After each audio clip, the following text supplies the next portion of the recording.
ലോകത്തിലെ ഏറ്റവും വലിയ ഗോൾഡ് പ്ലേറ്റഡ് ക്രസന്റ് ഉള്ള ക്ലോക്ക് ടവറാണ് മക്ക റോയൽ ക്ലോക്ക് ടവർ. ഈ ക്ലോക്ക് ടവർ നിർമ്മിക്കുന്ന സമയത്ത് സൗദി രാജാവിന് ഒരു സ്പെഷ്യൽ റിക്വസ്റ്റ് ഉണ്ടായിരുന്നു. അതായത് ഈ ക്ലോക്ക് ടവറിന് മുകളിലായി ഒരു ഗ്ലാസ് സ്ട്രക്ചർ വേണമെന്നും അത് ദൂരെ നിന്ന് നോക്കുമ്പോൾ ഒരു വലിയ ഡയമണ്ട് പോലെ തോന്നണമെന്നും ആ ഡയമണ്ട് സ്ട്രക്ചറിന് മുകളിലായി 24 ക്യാരറ്റ് ഗോൾഡ് കവറിംഗ് ഉള്ള ഒരു ചന്ദ്രക്കല വേണമെന്നതുമായിരുന്നു ആ ആവശ്യം. ഇത്രയും ഭാരം പിടിച്ച ജോലി ചെയ്യാൻ അന്ന് ലോകത്ത് ഒരു കമ്പനി മാത്രമേ ഉണ്ടായിരുന്നുള്ളൂ. അതായിരുന്നു ഫേമസ് ജർമ്മൻ കമ്പനിയായിട്ടുള്ള റിവ GmbH. പക്ഷേ ഈ കമ്പനിയുടെ എഞ്ചിനീയേഴ്സും ഇതിന്റെ ഓണറുമെല്ലാം മുസ്ലിം മതവിശ്വാസക്കാരല്ലായിരുന്നു. അതിവിടെ പറയാൻ കാരണം മക്കയിലേക്ക് പ്രവേശനം മുസ്ലിങ്ങൾക്ക് മാത്രമാണെന്ന് നമുക്കറിയാം. അതുപോലെ സൗദിയിലെ നിയമങ്ങളും കർശനമാണെന്ന് നമുക്കറിയാം. അപ്പോൾ എങ്ങനെയായിരിക്കും ഈ ഒരു പ്രശ്നത്തെ സൗദി അറേബ്യ മറികടന്നിട്ടുണ്ടാവുക എന്ന് നിങ്ങൾ ചിന്തിച്ചിട്ടുണ്ടോ? അത് വഴിയെ പറയാം. മക്ക റോയൽ ക്ലോക്ക് ടവറിന്റെ ഏറ്റവും മുകളിലെ ക്രസന്റ് അഥവാ ചന്ദ്രക്കല ഭാഗത്തിന് 2 പാസഞ്ചർ ബസ്സുകളുടെ ഭാരം ഉണ്ട് എന്നുള്ളതാണ് സത്യം.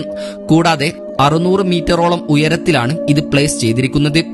അതുപോലെയുള്ള ഈ ടവറിലെ മറ്റൊരു എഞ്ചിനീയറിംഗ് അത്ഭുതമാണ് കിലോമീറ്ററുകൾ അകലെ നിന്ന് വരെ കാണാൻ കഴിയുന്ന ഈ വലിയ ക്ലോക്ക്. ഈ ക്ലോക്കിന്റെ ഓരോ സൈഡും 43 മീറ്റർ വൈഡിലാണ് നിർമ്മിച്ചിരിക്കുന്നത്. അതായത് ക്ലോക്കിന്റെ ഒരു സൈഡിന് മാത്രം 16,000 സ്ക്വയർ ഫീറ്റ് ഉണ്ട്. അതായത് 500 സ്ക്വയർ ഫീറ്റ് ഉള്ള 35 വീടുകൾക്കുള്ള സ്ഥലമാണിത്. അപ്പോൾ തന്നെ ഇതിന്റെ വലുപ്പം നമുക്ക് ഊഹിക്കാമല്ലോ.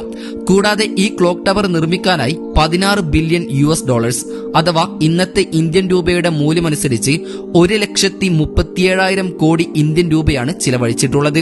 ഇതുകൊണ്ടാണ് ലോകത്തിലെ മോസ്റ്റ് എക്സ്പെൻസീവ് സ്കൈക്രാപ്പറിൽ ഒന്നായി മക്ക റോയൽ ക്ലോക്ക് ടവർ മാറിയത്. കൂടാതെ ഇപ്പോൾ ലോകത്തിലെ ഏറ്റവും നീളം കൂടിയ 4ാമത്തെ ബിൽഡിംഗും ഇതാണ്. ലോകത്തിലെ ഏറ്റവും വലിയ മുസ്ലിം പള്ളിയായിട്ടുള്ള മസ്ജിദുൽ ഹറമിൽ നിന്നും വെറും 300 മീറ്റർ അകലെയായിട്ടുള്ള ഒരു വലിയൊരു കോംപ്ലക്സിന്റെ ഭാഗമായാണ് ഈ ക്ലോക്ക് ടവർ നിർമ്മിച്ചിട്ടുള്ളത്. പക്ഷേ 2002 മുൻപ് ഇവിടെ അജിയത് ഫോർട്രസ് എന്നൊരു കോട്ടയുണ്ടായിരുന്നു. ഈ കോട്ട 1780 ഒട്ടോമൻ സാമ്രാജ്യം കഅബ സംരക്ഷിക്കാനായി നിർമ്മിച്ചതായിരുന്നു. ലക്ഷക്കണക്കിന് ആളുകൾ ഹജ്ജിനായി ലോകത്തിന്റെ പല ഭാഗത്തു നിന്നും എത്തുന്ന പരിശുദ്ധമാക്കപ്പെട്ട പുണ്യഭൂമിയാണ് മക്ക. ഹജ്ജിന്റെ സീസൺ അല്ലാത്ത സമയത്തും മസ്ജിദുൽ ഹറം ആളുകളെ കൊണ്ട് നിറഞ്ഞതായിരിക്കും. അതിനാൽ തന്നെ സൗദി അറേബ്യയുടെ വരുമാന സ്രോതസ്സിൽ 2ാമത് നിൽക്കുന്നത് റിലീജിയസ് ടൂറിസമാണ്. ഓരോ വർഷവും $12 ബില്യൺ ഇതിൽ നിന്നും സൗദി അറേബ്യക്ക് ലഭിക്കുന്നത്. കൂടാതെ മക്കയാണ് ലോകത്തിലെ ഏറ്റവും കൂടുതൽ ഹോട്ടൽ റൂമുകളുള്ള സിറ്റി. 2,50,000-ലധികം റൂമുകളാണ് ഇവിടെയുള്ളത്. 2ാം സ്ഥാനത്ത് നിൽക്കുന്നത് 1,54,000-ലധികം റൂമുകളുമായി ദുബായിയാണ്. 3ാം സ്ഥാനം ലാസ് വേഗസുമാണ്. ഇതൊക്കെ കൊണ്ട് തന്നെ ഇവിടെയുള്ള ക്രൗഡിനെ കൺട്രോൾ ചെയ്യാനായി കിങ് അബ്ദുൽ അസീസ് ആണ് ഇവിടെ മുൻപുണ്ടായിരുന്ന അജിയത് ഫോർട്രസ് പൊളിച്ചുമാറ്റി പുതിയൊരു കോംപ്ലക്സ് പണിയാനൊരുങ്ങിയത്. ആദ്യമായി ഈ ഹോട്ടൽ കോംപ്ലക്സ് നിർമ്മിക്കുമ്പോൾ 450 മീറ്റർ ഉയരത്തിൽ നിർമ്മിക്കാനായിരുന്നു പ്ലാൻ.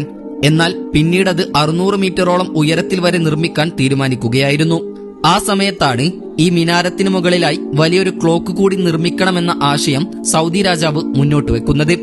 അങ്ങനെ ഒരുപാട് നാളത്തെ കഷ്ടപ്പാടുകൾക്കും എക്സ്പെരിമെന്റുകൾക്കും ശേഷം ഈ ടവറിന്റെ ടോപ്പ് സ്ട്രക്ചർ പണി തീർക്കുകയായിരുന്നു. ഇനി അവർക്കുള്ള അടുത്ത സ്റ്റെപ്പ് എന്നത് ഇതിനു മുകളിൽ ലോകത്തിലെ ഏറ്റവും വലിയ ക്ലോക്ക് നിർമ്മിക്കുക എന്നുള്ളതായിരുന്നു. ഈ വർക്കിന്റെ കോൺട്രാക്ട് നൽകിയിരുന്നത് ജർമ്മൻ കമ്പനിയായിട്ടുള്ള പെരറ്റ് എന്ന കമ്പനിക്കായിരുന്നു. ഈ കമ്പനിക്ക് ഈ മേഖലയിൽ 165 വർഷത്തെ സേവന പാരമ്പര്യം ഉണ്ടായിരുന്നു. പക്ഷേ ഇത്രയും ഉയരത്തിൽ പ്രവർത്തിക്കുന്ന ലോകത്തിലെ ഏറ്റവും വലിയ ഒരു ക്ലോക്ക് നിർമ്മിക്കുന്നത് അത്ര എളുപ്പമുള്ള പണിയല്ലായിരുന്നു. അതിനായി അവരെ ഏറ്റവും കൂടുതൽ ചലഞ്ച് ചെയ്തിരുന്നത് ക്ലോക്ക് ഹാൻഡ്സ് എന്നറിയപ്പെടുന്ന ക്ലോക്കിന്റെ സൂചികൾ നിർമ്മിക്കുന്നതായിരുന്നു. കാരണം 600 മീറ്റർ ഉയരത്തിലൊക്കെയുള്ള മണിക്കൂറിൽ 200 കിലോമീറ്റർ വേഗതയിൽ വരെയുള്ള കാറ്റിനെ ചെറുക്കാൻ മാത്രം ശക്തിയുള്ള സൂചികളായിരിക്കണം ഇവ. അങ്ങനെ ആ ക്ലോക്കിലെ ഏറ്റവും വലിയ സൂചിക്ക് 23 മീറ്റർ നീളവും ഏറ്റവും ചെറിയ സൂചിക്ക് 17 മീറ്റർ നീളവുമാണുള്ളത്. അതായത് ഒരു 5 നില കെട്ടിടത്തിന്റെ ഉയരം. അങ്ങനെ ഒരുപാട് പ്ലാനിങ്ങുകൾക്കൊടുവിൽ 5 സെറ്റ് സൂചികൾ നിർമ്മിക്കാൻ തീരുമാനിക്കുകയായിരുന്നു. 4 ക്ലോക്കിൽ ഉപയോഗിക്കാനും 1 സ്പെയറായി ഉപയോഗിക്കാനുമായിരുന്നു പദ്ധതി.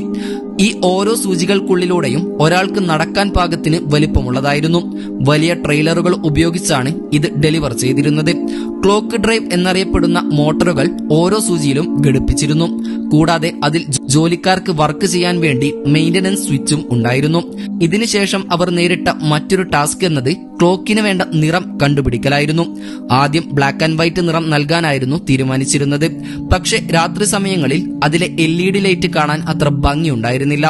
അങ്ങനെ കുറച്ചധികം ടെസ്റ്റുകൾക്കൊടുവിൽ പച്ച LED നൽകാൻ തീരുമാനിക്കുകയായിരുന്നു. ഇതിലൂടെ രാത്രി സമയത്ത് 8 കിലോമീറ്റർ അകലെ നിന്ന് പോലും ക്ലോക്കിലെ സമയം കാണാൻ സാധിക്കുമായിരുന്നു. ഈ ടവറിൽ 4 ഇഞ്ച് അകലത്തിൽ 2 മില്യൺ അഥവാ 20 ലക്ഷത്തോളം LED ലൈറ്റുകൾ ഉണ്ട് എന്നുള്ളതാണ് സത്യം. ഈ LEDകൾ മക്കയിലെ ചൂടുള്ള കാലാവസ്ഥയിലും കേടുവരാതിരിക്കാൻ തക്ക രീതിയിൽ വർഷങ്ങൾ സമയമെടുത്താണ് ഡിസൈൻ ചെയ്തിരിക്കുന്നത്. ഇനിയാണ് ഈ നിർമ്മിതിയിലെ ഏറ്റവും അപകടകരവും ബുദ്ധിമുട്ടേറിയതുമായ ഘട്ടത്തിലേക്ക് വരുന്നത്. അതാണ് ഇതിനു മുകളിലേക്ക് ക്രസന്റ് അഥവാ ഏറ്റവും മുകളിലായുള്ള ചന്ദ്രക്കല പ്ലേസ് ചെയ്യുന്ന ദൗത്യം. ടവറിന്റെ ഉയരം 600 മീറ്ററിലേക്ക് എത്തിക്കാൻ ഈ ചന്ദ്രക്കല ആവശ്യമായിരുന്നു. ഏകദേശം 75 അടിയോളം ഉയരവും വീതിയുമുള്ളതായിരുന്നു ഈ ചന്ദ്രക്കല. ഇത് നല്ല വ്യക്തമായി കാണാൻ വേണ്ടി കാർബൺ ഫൈബർ മിക്സ് ചെയ്ത ഫൈബർ ഗ്ലാസിൽ നിന്നാണ് ഈ ചന്ദ്രക്കല നിർമ്മിച്ചിട്ടുള്ളത്. അതിനാൽ തന്നെ ഇതിന് 35 ടണ്ണോളം ഭാരവും ഉണ്ടായിരുന്നു. ഈ ക്ലോക്ക് ടവറിലെ ഡയമണ്ട് പോലെയുള്ള സ്ട്രക്ചറും ഈ ചന്ദ്രക്കലയും നിർമ്മിച്ചത് മുൻപേ സൂചിപ്പിച്ചതുപോലെ ജർമ്മൻ കമ്പനിയായിട്ടുള്ള റിവ എന്ന കമ്പനിയാണ്. ഈ ക്ലോക്ക് ടവറിന്റെ ഏറ്റവും മുകളിലുള്ള 150 മീറ്ററിലെ മുഴുവൻ ജോലിയുടെ ഉത്തരവാദിത്വവും ഈ കമ്പനിക്കായിരുന്നു. അതിനാൽ തന്നെ ഈ ജോലി ചെയ്ത് തീർക്കാൻ അവർക്ക് ഫിസിക്കലി മക്കയിൽ എത്തി ജോലി ചെയ്യണമായിരുന്നു. പക്ഷേ മക്കയിലേക്ക് മറ്റു മതസ്ഥർക്ക് പ്രവേശിക്കാൻ കഴിയില്ലെന്ന് നമുക്കറിയാം. അതിനാൽ തന്നെ കമ്പനിയുടെ ഓണർ അടക്കം ചില എഞ്ചിനീയേഴ്സ് ഇസ്ലാം മതം സ്വീകരിച്ച് ജോലി ചെയ്യാനായി ഇവിടേക്ക് എത്തുകയായിരുന്നു. ഇസ്ലാം മതത്തിലേക്ക് കൺവേർട്ട് ആവാത്ത മറ്റു ജോലിക്കാർ ദുബായിൽ വെച്ച് ജോലികൾ തീർത്ത് അത് മക്കയിലേക്ക് അയക്കുകയായിരുന്നു. ഇതിനെല്ലാം പുറമെ ഈ ചന്ദ്രക്കല സ്വർണം കൊണ്ട് കവർ ചെയ്യണമായിരുന്നു. സത്യത്തിൽ ഈ ചന്ദ്രക്കല മുഴുവൻ ഒരൊറ്റ പീസിൽ നിർമ്മിച്ചു കഴിഞ്ഞാൽ അവിടെയുള്ള സ്ഥലപരിമിതി കൊണ്ടും താഴെയുള്ള ജനക്കൂട്ടം കൊണ്ടും അത് ടവറിൽ ഫിറ്റ് ചെയ്യുക എന്നത് ബുദ്ധിമുട്ടേറിയ കാര്യമായിരുന്നു. കൂടാതെ അവിടെ ടവർ ക്രെയിനുകൾ മാത്രം വർക്ക് ചെയ്യുന്നതിനാൽ തന്നെ ഇത്രയും വെയിറ്റ് താങ്ങാനും ടവർ ക്രെയിനുകൾക്ക് സാധിക്കില്ലായിരുന്നു. അതിനാൽ തന്നെ ഈ ചന്ദ്രക്കലയെ വ്യത്യസ്ത പാർട്ടുകളാക്കി നിർമ്മിക്കുകയായിരുന്നു. ഈ ചന്ദ്രക്കലയെ ഗോൾഡ് പ്ലേറ്റഡ് ആക്കുവാനായി 100 മില്യൺ അഥവാ 10 കോടി മൊസൈക്ക് ടൈലുകളാണ് ഉപയോഗിച്ചിരുന്നത്. ഓരോ ടൈലിലും തിന്നായി ഗോൾഡ് ലെയറും ആഡ് ചെയ്തിട്ടുണ്ട്. ഈ ടൈലുകൾ വളരെ ശ്രദ്ധയോടെ 2 സെന്റിമീറ്റർ ബ്ലോക്കിലേക്ക് കട്ട് ചെയ്ത് ചന്ദ്രക്കലയിലേക്ക് അറ്റാച്ച് ചെയ്യുകയാണ് ചെയ്തിരിക്കുന്നത്. ഈ ചന്ദ്രക്കല ദുബായിൽ വെച്ചാണ് കൺസ്ട്രക്ഷൻ ചെയ്തിരിക്കുന്നത്. ശേഷം ഇതിനെ മക്കയിലേക്ക് ട്രാൻസ്പോർട്ട് ചെയ്യുകയായിരുന്നു. ഇതിന്റെ ഡെമോ ആദ്യം ദുബായിൽ വെച്ച് ടെസ്റ്റ് ചെയ്ത ശേഷം പ്രശ്നങ്ങളെല്ലാം പരിഹരിച്ച ശേഷം മക്കയിലേക്ക് അയക്കുകയായിരുന്നു. കഴിഞ്ഞില്ല. ഈ ഒരു ചന്ദ്രക്കല 600 മീറ്റർ ഉയരത്തിൽ ഇൻസ്റ്റാൾ ചെയ്യുക എന്നതായിരുന്നു അടുത്ത വെല്ലുവിളി. മുൻപ് സൂചിപ്പിച്ചതുപോലെ ഇതിനെ 4 ഭാഗങ്ങളായാണ് നിർമ്മിച്ചിരിക്കുന്നത്. ഓരോ ഭാഗത്തിനും ഏകദേശം 4 ടണ്ണോളം ഭാരവും ഉണ്ടായിരുന്നു. എന്നാൽ ശക്തമായ കാറ്റും നല്ല രീതിയിലുള്ള ഉയരവും പെൻഡുലം എഫക്ട് കാരണത്താൽ ഇതിന്റെ ഭാരം വർദ്ധിപ്പിക്കുമെന്നതാണ് മറ്റൊരു വസ്തുത.